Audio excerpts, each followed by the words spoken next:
Hello everyone, welcome to SQ digital classes और मेरा नाम है चंद्रदीप सिंह। आज हम बात करेंगे इंडियन कॉन्ट्रैक्ट एक्ट के बारे में और ये लेक्चर यूजफुल रहने वाला है लॉ स्टूडेंट्स के लिए जो कि एलएलबी फर्स्ट ईयर में हैं या बीएलएलबी फर्स्ट ईयर में हैं या किसी भी जुडिशरी या दूसरे ऐसे एग्जाम्स की तैयारी कर रहे हैं जिनमें भी Indian Contract Act as a subject पूछा जाता है।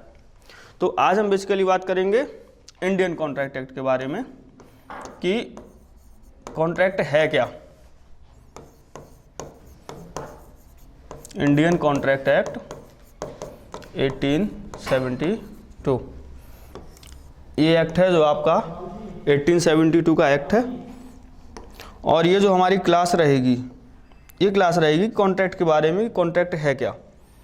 ठीक, उन बच्चों के लिए जो थोड़ा बहुत इंडियन कॉन्ट्रैक्ट एक्ट पढ़ चुके हैं, अब वो चाहे उनके यहाँ या उनके एग्जाम में क्वेश्चन पूछा जाने वाला है कि इंडियन कॉन्ट्रैक्ट एक्ट क्या है, तो आप कैसे उसको डिफाइन करेंगे, कैसे अपना आंसर आप उसमें राइट करेंगे, how will you right an answer, तो उसको देखेंगे।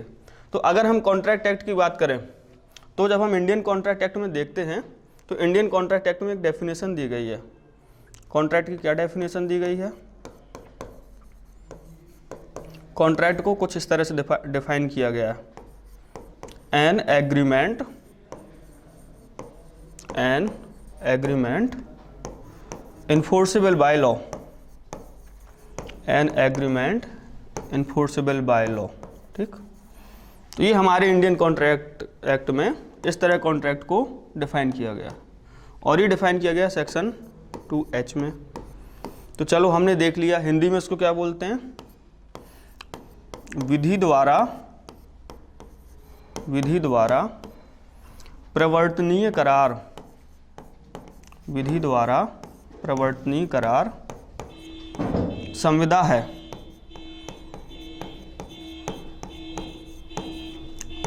कुछ इस तरह इसको डिफाइन किया गया है कि विधि द्वारा प्रवर्तनीय करार क्या है? संविदा है। अब बात आती, चलो भाई एग्रीमेंट हम जानते हैं। एग्रीमेंट क्या होता है? एग्रीमेंट होता है आपका प्रोमिसेस या एवरी सेट ऑफ प्रोमिस जिसमें दोनों पार्टीज एक दूसरे को कंसीडरेशन पे कर रहे हो किसी भी फॉर्म में। ठीक, तो वो आपका एग्रीमेंट होता है। तो एग्रीमेंट पता है भाई, करार क्या है? दो पार्टीज होंगी, एक दूसरे के लिए उन्होंने कोई प्रॉमिस किया होगा, उसमें एक दूसरे को वो लोग कंसीडरेशन दे रहे होंगे, लॉफुल कंसीडरेशन लॉफुल ऑब्जेक्ट के लिए। ठीक, तो अब बात आती है प्रवर्तनीयता की कि ये जो इन्फोर्सेबिलिटी है यहाँ पर,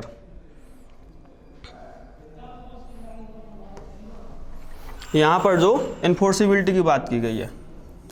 अब ये तो हमने पढ़ लिया कि agreement enforceable by law is a contract, लेकिन ये जो इन्फोर्सेबल है या प्रवर्तनीय है, तो इसकी बात करें तो प्रवर्तनीयता आती कहाँ से है? तो इसको लेकर हमें देखना पड़ेगा section 10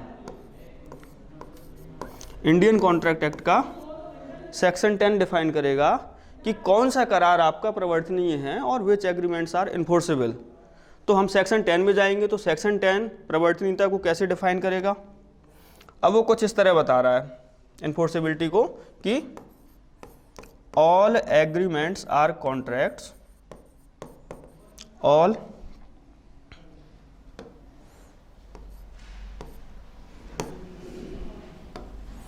all agreements are contract if they are made by। अब हम सेक्शन 10 पढ़ते हैं इन्फोर्सेबिलिटी के बारे में, तो कॉन्ट्रैक्ट की इन्फोर्सेबिलिटी को लेकर बात कर रही है कि भैया कौन से एग्रीमेंट हम इन्फोर्सेबल मानेंगे, ऐसे कौन से एग्रीमेंट होंगे जो कि इन्फोर्सेबल होंगे और उनको कॉन्ट्रैक्ट माना जा सकेगा। तो इन्फोर्सेबिलिटी चेक करने के लिए हम देखेंगे सेक्शन 10। तो सेक्शन 10 कहती है all agreements are contract if they are made by. अब किसके द्वारा वो एग्रीमेंट किए गए हों? पहला, कंपिटेंट पार्टीज के द्वारा। ठीक, competent parties, if they are made by the competent parties. दूसरा एलिमेंट क्या होता है? With free consent, with free consent. अब वो पार्टीज़ हैं, ठीक है भाई, पार्टीज़ कंपिटेंट होनी चाहिए, उसके बाद कंसेंट उनकी कैसी होनी चाहिए? फ्री होनी चाहिए। ठीक, तीसरा, फॉर अ लॉफुल ऑब्जेक्ट अब वो जो एग्रीमेंट है उसका ऑब्जेक्ट क्या होना चाहिए, लॉफुल होना चाहिए, ठीक। और चौथा, with a lawful consideration, with a lawful consideration. और एक पांचवा एलिमेंट और आता है उसमें। पांचवा एलिमेंट क्या है, पांचवा एलिमेंट है कि agreement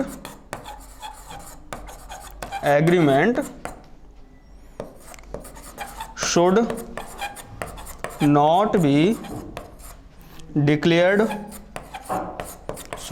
declared wide by law. तो अभी हमारे एग्रीमेंट को लेकर कुछ बातें हो गई कि ऐसे कौन से एग्रीमेंट है, ऐसे कौन से करार हैं जो कि आपके संविदा बन सकते हैं, ठीक है। तो उनमें इन्फोर्सिबिलिटी को लेकर के क्या क्या एलिमेंट्स होने चाहिए, तो हमने देखा। अब आपके जितने भी एग्रीमेंट हैं, जितने भी करार हैं, ठीक, तो ऑल एग्रीमेंट्स आर कॉन्ट्रैक्ट। आपकी सभी आपके करार, जितने सभी करार आपके संविदा हैं, अगर वो किसके द्वारा बनाए गए हैं, सक्षम पक्षकारों के द्वारा, सक्षम पक्षकारों के द्वारा हूं, ठीक है। सक्षम पक्षकारों के बाद फ्री कंसेंट यानी स्वतंत्र सम्मति। सक्षम पक्षकार होने चाहिए, उनकी सम्मति स्वतंत्र होनी चाहिए। विधिपूर्ण उद्देश्य के लिए किया गया हो वो करार, विधिपूर्ण उद्देश्य के लिए किया गया हो, और विधिपूर्ण कंसीडरेशन भी आपका कैसा होना चाहिए, प्रतिफल, विधिपूर्ण प्रतिफल के साथ किया गया हो, ठीक। और लास्ट में है कि विधि द्वारा वो करार कैसा हो, विधि द्वारा शून्य घोषित ना हो, ठीक। Not expressly declared to be void by law, ठीक। तो विधि द्वारा शून्य घोषित ना हो।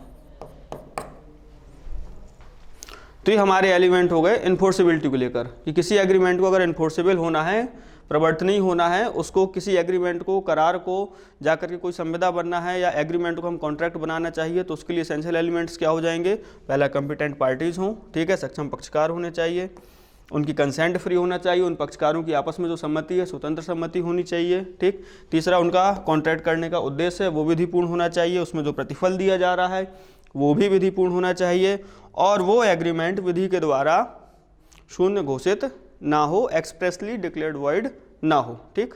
अब इसके बाद हम देखते हैं कि ये जो हम पढ़ेंगे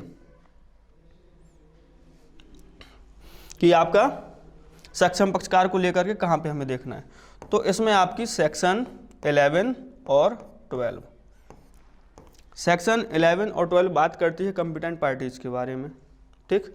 फ्री कंसेंट को लेकर देखें तो फ्री कंसेंट की बात होती है आपकी, सेक्शन 14 बताती है कि फ्री कंसेंट क्या है। तो सेक्शन 14 कहती है कि आगे चल के सेक्शन 14 के बाद जो सेक्शन 15, 16, 17, 18, 19, 20 वगैरह है, ठीक है, 15, 16, 17, 18 से लेके आपका 21 तक, ठीक। तो ये बताता है आपका फ्री कंसेंट वाले पार्ट को डील करता है कि फ्री कंसेंट क्या होगी, कब हम मान लेंगे किसी पक्षकार की जो सम्मति है वो आपकी सम्मति क्या है, स्वतंत्र सम्मति थी, किसी दबाव वगैरह में नहीं दी गई थी। विधिपूर्ण उद्देश्य और विधिपूर्ण प्रतिफल को लेकर के, तो ये आपके बताए गए हैं सेक्शन 23 और 24 में, ठीक। विधिपूर्ण उद्देश्य और विधिपूर्ण प्रतिफल सेक्शन 23 एंड सेक्शन 24 इनको लेकर डील करते हैं। और इसके बाद आता है ऐसे एग्रीमेंट्स जो कि डायरेक्टली या एक्सप्रेसली लॉ के द्वारा वर्ड किए गए हैं। तो इस विधि में अगर जो वर्ड किए गए हैं वो बात चलती है हमारी कहाँ, सेक्शन 24 से लेकर 30 तक, ठीक। तो ये हमारा इतना पार्ट हो गया कि जो सेक्शन 10 है वो एनफोर्सेबिलिटी के बारे में बात कर रही है।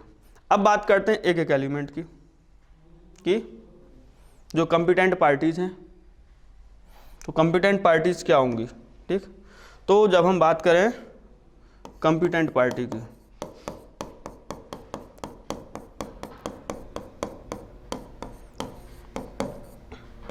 Competent party to the contract. अब कॉन्ट्रैक्ट के लिए कौन सी पार्टी कंपिटेंट मानी जाएगी? तो सबसे पहले हमने क्या पढ़ा था? सेक्शन 11। सेक्शन 11 बात कर रही है कि persons who are competent to contract. Section 11 किस बारे में बात कर रही है? Persons who are competent to contract, ऐसे व्यक्ति जो संविदा करने के लिए सक्षम है। Persons competent to contract. अब कौन से व्यक्ति संविदा करने के लिए सक्षम माने जाएंगे? तो सेक्शन 11 कहती है कौन कौन से व्यक्ति संविदा करने के लिए सक्षम माने जाएंगे। तो इसमें सबसे पहले कि वो पर्सन है वो एज ऑफ मेजोरिटी अटेन कर चुका हो। ठीक,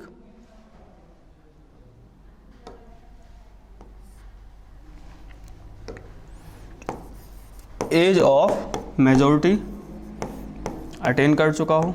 ठीक है, तो जो भी कॉन्ट्रैक्ट किया जा रहा है उस कॉन्ट्रैक्ट के अंतर्गत, किसी भी लॉ के अंतर्गत कोई भी कॉन्ट्रैक्ट किया जा रहा है और उस कॉन्ट्रैक्ट में अगर कोई एज ऑफ मेजोरिटी डिफाइन की गई है तो उस कॉन्ट्रैक्ट के अकॉर्डिंग या उस लॉ के अकॉर्डिंग उसको एज ऑफ मेजोरिटी उसने अटेन कर ली हो।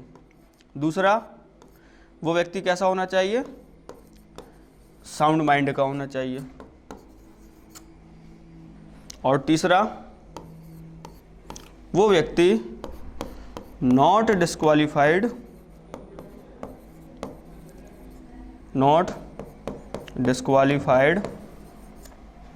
बाय लॉ होना चाहिए, यानी किसी भी लॉ के द्वारा डिस्क्वालीफाइड घोषित ना किया गया हो।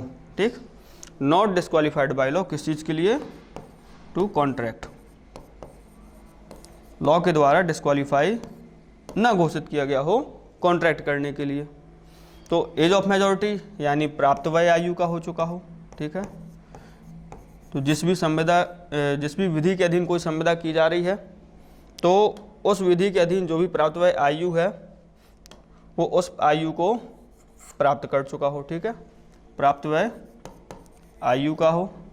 नॉर्मली जैसे हम देखते हैं हमारे यहाँ 18 ईयर्स मानी जाती है। ठीक, बट किसी पर्टिकुलर एक्ट में अगर कोई और आयु डिफाइन है किसी पर्टिकुलर कॉन्ट्रैक्ट को लेकर तो वो आयु उसने अटेन कर ली हो। दूसरा है साउंड माइंड का होना चाहिए, यानी स्वस्थ चित्त का। व्यक्ति कैसा होना चाहिए? स्वस्थ चित्त का होना चाहिए। और तीसरा, विधि के द्वारा निर्योग घोषित ना किया गया हो। विधि के द्वारा निर्योग घोषित ना किया गया हो।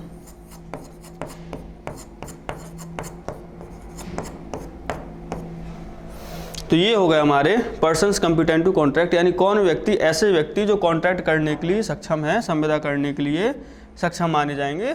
दे आर कंपिटेंट टू कॉन्ट्रैक्ट। तो एज ऑफ मेजोरिटी चलो हमने देख ली, नॉर्मली 18 ईयर्स है, बट अगर किसी पर्टिकुलर लॉ के अंतर्गत किसी कॉन्ट्रैक्ट को लेकर कोई एज ऑफ मेजोरिटी अगर डिफाइन की गई है तो उस लॉ के अंतर्गत उसने वो एज अटेन कर ली हो। दूसरा, साउंड माइंड का होना चाहिए। अब साउंड माइंड की बात करें तो साउंड माइंड हमारी सेक्शन 12 डील करती है साउंडनेस ऑफ माइंड से।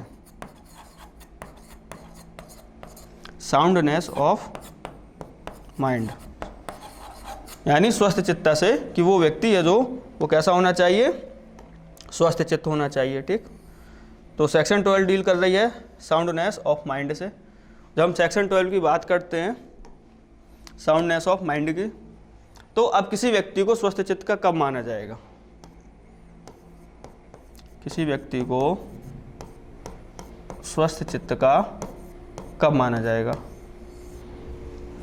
तो सेक्शन 12 हमारी इस प्रकार स्वस्थ चित्त को डिफाइन कर रही है कि अगर कोई व्यक्ति कॉन्ट्रैक्ट कर रहा है और कॉन्ट्रैक्ट करते वक्त अगर वो उस कॉन्ट्रैक्ट के प्रभावों को समझने में समर्थ है कि जिस समय वो कोई कॉन्ट्रैक्ट कर रहा है, किसी संविदा को कर रहा है, किसी एग्रीमेंट में एंटर कर रहा है, और उस समय अगर वो व्यक्ति उस कॉन्ट्रैक्ट के अपने ऊपर होने वाले प्रभावों को समझने में सक्षम है, अगर वो उसके नेगेटिव या पॉजिटिव इफेक्ट जान सकता है, उस कॉन्ट्रैक्ट से उसके साथ क्या होगा, उसको लाभ होगी, हानि होगी, कॉन्ट्रैक्ट का उसके ऊपर क्या इफेक्ट पड़ने वाला है, ये सारी चीज़ें अगर समझने में वो सक्षम है तो ही व्यक्ति स्वस्थ चित्त माना जाएगा। अदरवाइज स्वस्थ चित्त या साउंडनेस ऑफ माइंड का वो व्यक्ति नहीं माना जाएगा। That person will not be considered as a sound minded person.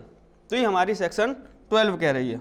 तो अब इसमें अगर स्वस्थ चित्ता को लेकर क्या बोला गया है, तो any person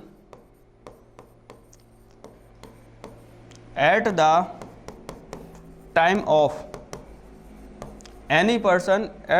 of making any contract,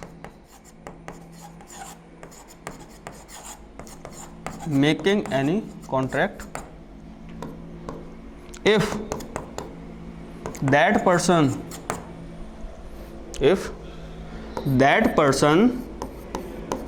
is able to understand the effects of contract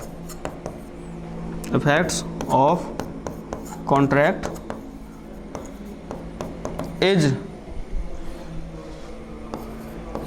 said to be the